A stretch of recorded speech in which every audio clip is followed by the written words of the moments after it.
আসসালামু আলাইকুম। আমি তানভীর।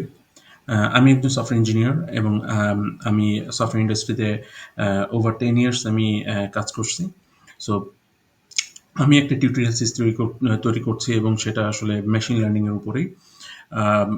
সো আমি আসলে শেয়ার করতে চাচ্ছি যে রিয়েল লাইফ প্রজেক্টগুলা আসলে কিভাবে তৈরি হয় এবং কিভাবে করতে হয়।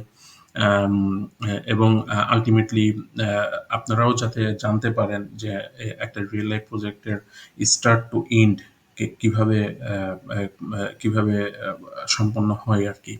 তো তো আজকে আমি আসলে এই টোটাল টিউটোরিয়াল সিরিজটা বেশ লম্বা। সো আমি আসলে ছোট্ট, ছোট্ট পার্ট আকারেই আমি আসলে রিলিজ করব। আ আ তো আ আ শুরু করছি মেশিন লার্নিং এর উপরে যে টিউটোরিয়াল এবং আমি আসলে এই সিরিজটার নামিয়ে দিয়েছি হচ্ছে machine learning boot camp hands on practice. আমি আরো অনেক ভিডিও টিউটোরিয়াল রিলিজ করব এবং লেটেস্ট ভিডিওগুলো পেতে হলে please subscribe my channel. So আপনারা লেটেস্ট ভিডিওগুলো সবসময় আপডেট পাবেন। আজকের টিউটোরিয়ালে আমি লিনিয়ার রিগ্রেশন ব্যবহার করে movie box office revenue predict করব। সো এটাও একটা রিয়েল লাইফ প্রজেক্টই আপনি বলতে পারেন। প্রজেক্ট নেমটা movie box office revenue prediction. Okay. তো এই প্রজেক্টের অবজেক্টিভটা কি? অবজেক্টিভটা সিম্পল। অবজেক্টিভটা সিম্পল হচ্ছে ইনভেস্টর একটা নতুন মুভি তৈরি করতে চায় এবং অবশ্যই সেই মুভিটা যেন লস না করে। Most important thing is in data science related project or machine learning project আপনাকে আসলে স্টোরি টেলিংটা আপনাকে ভালো হতে হবে। এটার কোনো আসলে দ্বিতীয় কোনো কথা নাই। কারণ হচ্ছে স্টোরি টেলিং এবং স্টোরি আন্ডারস্ট্যান্ডিং আপনি যতটা বুঝতে পারবেন, আপনি প্রজেক্টটা আপনি অবজেক্টিভটা বলেন বা আল্টিমেট ফাইনাল ডেস্টিনেশনটা কি হতে যাচ্ছে, কি হবে, আপনি সেটা সহজে করতে পারবেন। Okay? So So storytelling is very important. Okay, so objectiveটা is a part of storytelling. Okay, এবং অবশ্যই স্টোরি টেলিংটা শুধুমাত্র হাইপোথেটিক্যাল ব্যাপারটা না, ব্যাপারটা হচ্ছে এমনও আছে যে অনেক ক্ষেত্রে ডাটার উপর ভিত্তি করে স্টোরি টেলিংটা অনেক সময় ডাটা দেখে আপনাকে স্টোরি টেলিংটা করতে হবে। ওকে, সো লাইক আপনাকে একটা ডাটা সেট দেওয়া হলো, সো আপনি ডাটা সেটটা এক্সামিন করলেন এবং ডাটা সেট এক্সামিন করে আপনাকে অ্যাড্রেস করতে হবে আসলে এই ডাটা সেটের মধ্যে কি আছে, কি তার সারমর্ম, বা এখান থেকে আসলে আমি কি পেতে পারি এবং কি অ্যান্সার আমি পেতে পারি। ওকে, সো এটা আমি কাজ শুরু করার আগে আমি আসলে আপনাদেরকে ব্যাপারটা বোঝাইতে চাচ্ছি যে ডাটা সায়েন্স অথবা মেশিন লার্নিং প্রজেক্টগুলোতে আসলে স্টোরি টেলিং একটা বিগ ইস্যু। সো এটা আপনাদেরকে মাথায় রাখতে হবে। ওকে, সো অবজেক্টিভটা কি? ইনভেস্টর একটা নতুন মুভিতে ইনভেস্ট করবে এবং সে আসলে আহ, যাতে লস না করে সেটাই সে এনশিওর করতে চায়, তাই তো? তো এটার জন্য আসলে আহ, তিনি আসলে কি আসলে কনসিডার করে এবং কেন আসলে এই কাজটা একজন ডাটা সায়েন্টিস্টকে দিয়ে করাইতে চাচ্ছে বা কোনো একজন এক্সপার্টকে দিয়ে কেন এটা করাইতে চাচ্ছে। Reason number one maybe investor সে হয়তো ব্যাংক থেকে লোন নিতে চায়, হয়তো বা তার কোনো প্রপার্টি অ্যাসেট, গাড়ি হতে পারে, জমি হতে পারে, এনিথিং সে হয়তো বা সেল করতে চায়। সো বটম লাইন ইজ সে আসলে তার ইনভেস্টমেন্ট সিকিউরিটি এনশিওর করতে চায়। That's it. Okay, that's why সে জানতে চায় যে আমি কত ইনভেস্ট করলে আমি কি পরিমাণ রেভিনিউ পেতে পারি। সো এটা তার জন্য আরো ইজি হয় যে আমি আসলে ইনভেস্ট করব কি করব না, বা আরো অনেক প্যারামিটার থাকতে পারে। তো যেটার জন্য এখন একজন স্পেশালিস্ট আসলে তিনি কি করেন? নাম্বার ওয়ান, সে কিছু কোশ্চেন ফর্মুলেট করেন যে আমাকে যে ডাটা সেটটা দেওয়া হচ্ছে বা ইনভেস্টর যেটা চাচ্ছে সেটার উপরে ভিত্তি করে আমার কি কোশ্চেন হতে পারে, তাই তো?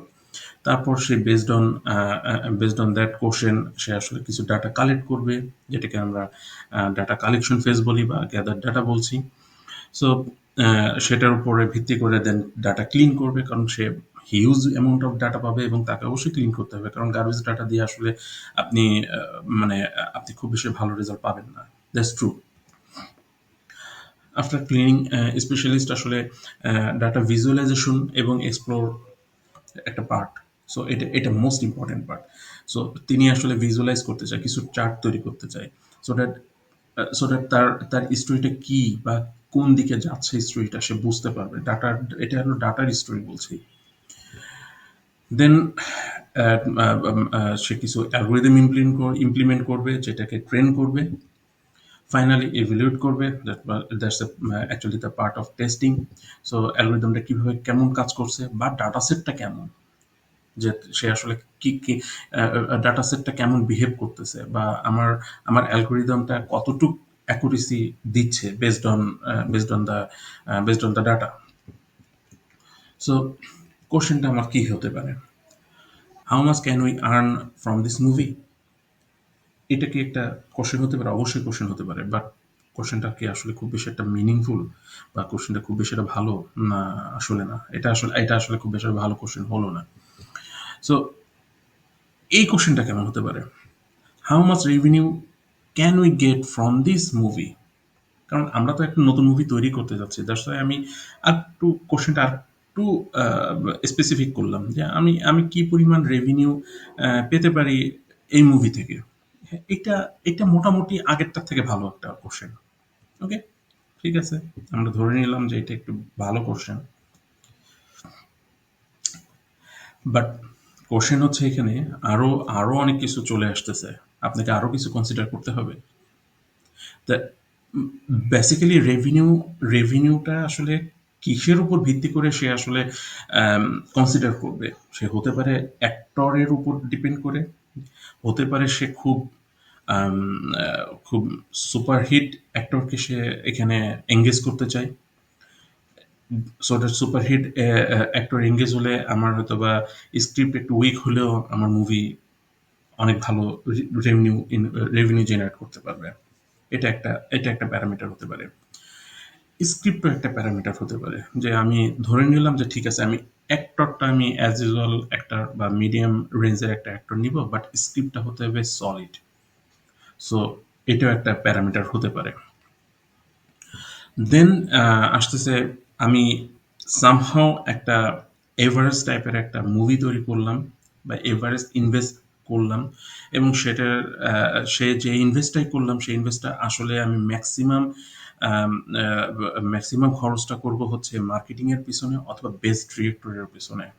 আমি হয়তো বা এখানে কনসিডার করছি আমি বেস্ট অ্যাক্টরকেও নিব না, আমার একটা এভারেস্ট টাইপ অফ স্ক্রিপ্ট হলেও চলবে, বাট আমি মার্কেটিংয়ে আমি হিউজ পরিমাণ ইনভেস্ট করব, এবং বেস্ট ডিরেক্টরকে আমি অ্যাসাইন করব এই পার্টিকুলার মুভিতে। বাট আমি সহজ করার জন্য আসলে এই তিনটে প্যারামিটারকে রিপ্রেজেন্ট করছি, বাট এই তিন প্যারামিটার ছাড়াও কিন্তু আরো অনেক প্যারামিটার থাকতে পারে, বাট অত প্যারামিটার আনলে আসলে জিনিসটা কমপ্লেক্স হয়ে যাবে, এবং এটা যেহেতু একটা বিগিনার লেভেলের একটা টিউটোরিয়াল, সো আমি চাচ্ছি না যে এটা খুব বেশি কমপ্লেক্স হোক।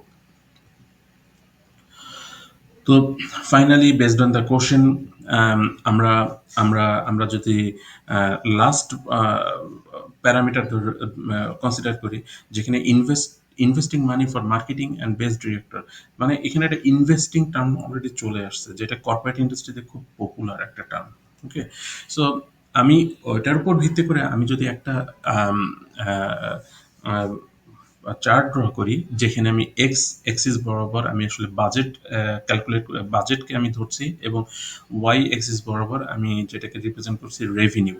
ওকে, এবং এখানে জাস্ট অ্যাজ এ এক্সাম্পল হিসেবে জাস্ট চারটা মুভির কথা আমি এখানে দেখাইতে যাচ্ছি, এবং যেখানে আসলে দেখা যাচ্ছে যে বাজেট সব থেকে বেশি অ্যাভাতারের, অ্যাকোয়াম্যানের, এবং সে রেভিনিউ আসলে ম্যাক্সিমামটা সে জেনারেট করছে। সো বাজেট যত বেশি, রেভিনিউ জেনারেট করার পসিবিলিটিও বেশি।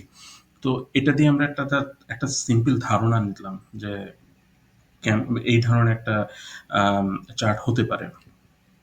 ওকে, ফাইনালি আমরা আসলে একটা কোশ্চেন আমরা সেট করছি, সেটা হচ্ছে how much revenue can you get by investing how much money. দেখেন, এই কোশ্চেনটা মোটামুটি বলতে পারে আগের দুইটা কোশ্চেন থেকে খুবই স্পেসিফিক, খুবই মিনিংফুল। আমি এখানে দেখা যায় আমি কি পরিমাণ রেভিনিউ জেনারেট করতে পারি, কি পরিমাণ ইনভেস্টের উপরে, তাই না? সো এটা আমাদের অ্যাকচুয়ালি কোশ্চেন। ওকে, সো কারণ হচ্ছে এই কোশ্চেনটা দিয়েই আমি এই কোশ্চেনটা বেস্ট রিজনটা হচ্ছে আম, এটাকে টেস্ট করতে পারবেন, কারণ রেভিনিউর কথা আছে, বাজেটের কথা আছে, কি পরিমাণ বাজেট হলে কি পরিমাণ রেভিনিউ জেনারেট হয়, রেভিনিউ কম হলে সরি বাজেট কম থাকলে রেভিনিউ কম আসবে, এটা সিম্পল, তাই না?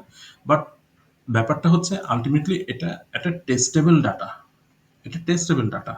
তো আমাকে কোশ্চেনটাও এমনভাবে আনতে হবে যেন যে আমি টেস্ট করতে পারি ফাইনালি আমি যে যে আউটপুটটা আনতে চাচ্ছি সেটা যেন টেস্টেবল হয়, তাই না? সো এই টেস্টেবিলিটির জন্য আমাকে জেনারেট করাটা বা কোশ্চেনটা অ্যাপ্রোপ্রিয়েট কোশ্চেনটা আমাকে বের করাটা খুব জরুরি। এখানে রেভিনিউ বলতে static statistics point of view থেকে রেভিনিউ আসলে ডিপেন্ডেন্ট ভেরিয়েবল, বাট মেশিন লার্নিংয়ে এটাকে বলা হয় টার্গেট।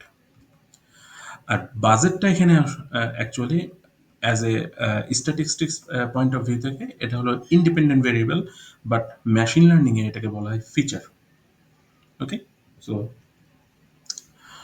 তো এখন আমরা যেটা করতে পারলাম, কোশ্চেন ফর্মুলেট করা আমরা মোটামুটি বুঝে গেছি, আমাদের কোশ্চেন ফর্মুলেট কি বা কিভাবে করা উচিত, কি কি কনসিডার করা উচিত।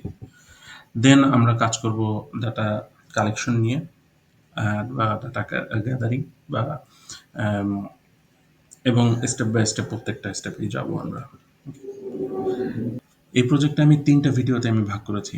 সো প্রথম ভিডিও যেটা এখন দেখছেন, যেখানে আমি আসলে আপনাদের সঙ্গে শেয়ার করতে চেয়েছি যে প্রজেক্টটা আমি এখন আপনাদেরকে দেখাইতে চাচ্ছি সেটার ব্যাকগ্রাউন্ড এবং কি কি জিনিস কনসিডার করতে হয় একটা প্রজেক্টে, সেটার একটা ইনিশিয়াল ধারণা শেয়ার করা। আর সেকেন্ড ভিডিওতে আমি আমি শেয়ার করব হচ্ছে data collection, that is the data data gather এবং ডাটা ক্লিনিং পার্ট। ওকে, এবং ফাইনাল যে ভিডিও, তো এই ফাইনাল ভিডিওতে আমি আমি শেয়ার করব ভিজুয়ালাইজেশন এবং data exploration, then training algorithm and the evaluation. এবং আমি এই এই টিউটোরিয়াল এই প্রজেক্টটা ছাড়াও আমি আরও মোট 4টা প্রজেক্ট আপনাদের সঙ্গে শেয়ার করব। ওকে, সো সেই 4টা প্রজেক্টের একটা হচ্ছে গ্রেডিয়েন্ট ডিসেন্টের উপরে, যেখানে আসলে আমি শো করব হচ্ছে একটা অপটিমাইজেশন কিভাবে করে, একটা মেশিন লার্নিং অ্যালগোরিদমের অপটিমাইজেশনটা কিভাবে করা হয় আর কি।